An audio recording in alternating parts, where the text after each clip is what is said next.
All right. First episode of Dating App Adventures here on TSP. I am Dr. Evil Genius, and I want to talk to you about an experience that I had on a dating app very, very recently that reminded me of a video that I watched a couple weeks ago from this content creator named Chisha Zed. It was a video it was a segment, part of his morning brew, or now he calls it What's Brewing, where the concept and the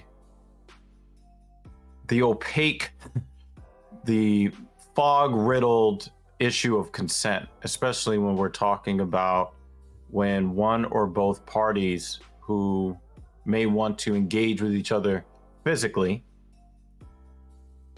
they've had some alcohol, one or both parties, male and female. And a young woman asked the question, how is it fair that if a man is intoxicated and a woman is equally intoxicated and they both engage in some bedtime fun, he is a perpetrator and a criminal and she is a victim? How does that work? Well, Chisha brought up a response to her question from an older gentleman who is a criminal defense attorney in the South, and he helped work on a case where a young black man had relations with an of age young white woman, and apparently her parents found out that they engaged in this, and of course the shame that comes along with that, the SA button was pressed, and the attorney that worked on the case was really horrified about how that legal proceeding went. It ended with the young man pleading guilty in order to not get jail time, but having to register as an SO for the rest of his life, which still effectively ends his life. And I remember commenting on that video. YouTube has been deleting people's comments unilaterally. And I relayed my experience of on at least 3 occasions, as I have, dated over the years, when I've let women know that I will not be making physical contact with them if they have any amount of alcohol or marijuana or any other substance in their system. We will not be making physical contact. And I said this 2 weeks ago, and I wish I could give you guys a screenshot of that, but thanks YouTube. Anytime you put up honest comments that they don't like, they just delete the comment automatically. I've talked about this in the past. So it just so happens that around a week ago, I matched on OkCupid with an attractive young lady, and I was not really expecting the match to happen, but I put the like out there with a little,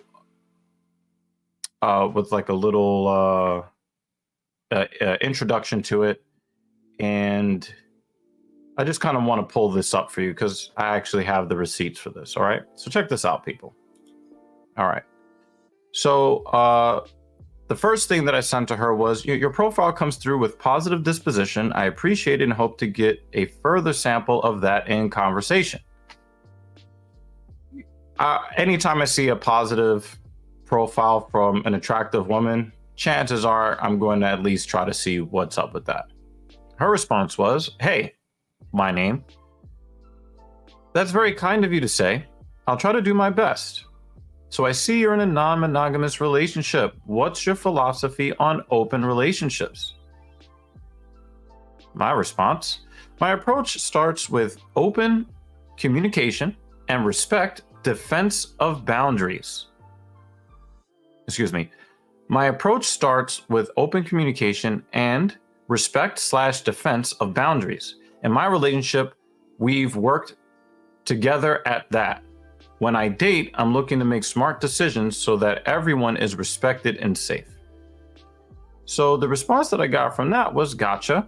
Well, which boundaries should I know about in order to maintain that mutual respect? I mean, that's a great question, right? So check this out. My response was, well, a woman that asked that question probably is a very reasonable person. So probably not much that needs to be said beyond number one, committing to mature conflict resolution.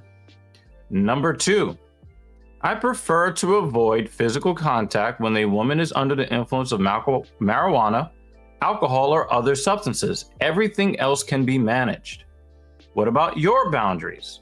I prefer to avoid line stepping when it comes to the boundaries of others. I love to respect other people's boundaries because I love my boundaries respected. Then the next morning I say, note, a video chat or audio conversation would be a welcome format for this discussion. It's totally up to you if you're not comfortable, if you're comfortable with that or not, right? Now I want you to look at this timeline here, right? We have Wednesday, March 6th. That was just over a week ago in the evening. The response was almost immediate, and I, in kind, respected that. The next day, I got a response from her in the late afternoon, and I responded at night, right? All of this is going around at the tempo that you would expect things to go, right? But then March 8th, I kind of put that out there in the morning. Hey, let's actually have a video chat so that we can have an adult discussion on what this stuff means. And then 4 or 5 days passes by. I take the screenshot because I know that I have content.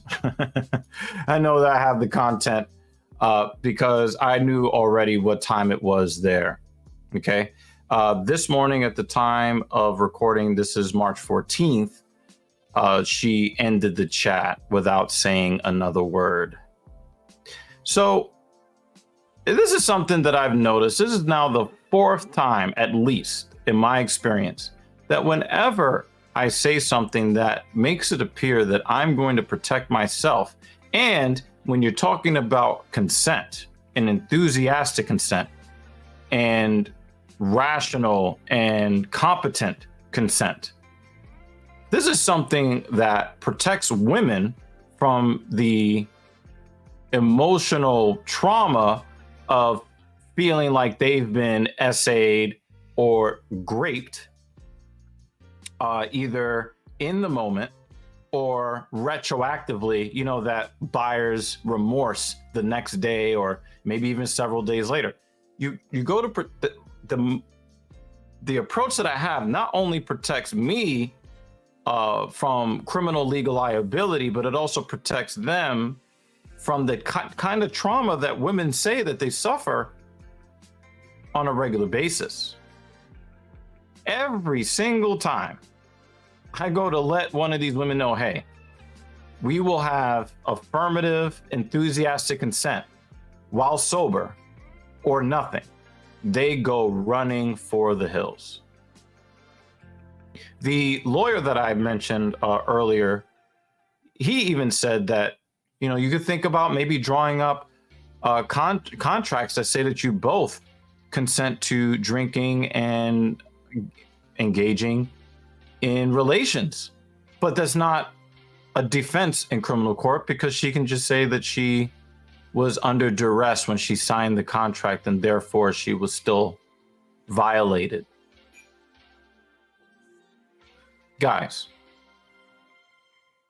do you think that I lost out here? An attractive young woman, won't meet her, won't go on any dates, won't sleep with her. Do you think I lost? No.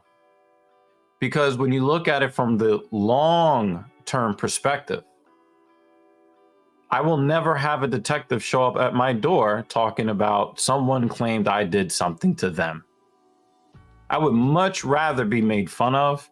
I would much rather have a woman tell me to lose her number or unmatch on the dating app. I would much rather have that outcome than the alternative where I have to try to defend myself in criminal court and try to prove that prove the negative. In the comment section down below, I definitely want to hear what your opinions are on this subject when it comes to consent. What are your standards for consent? What lets you know that it's okay to engage in relations, both man or woman? All of your opinions down in the comment section down below. And until next time, peace.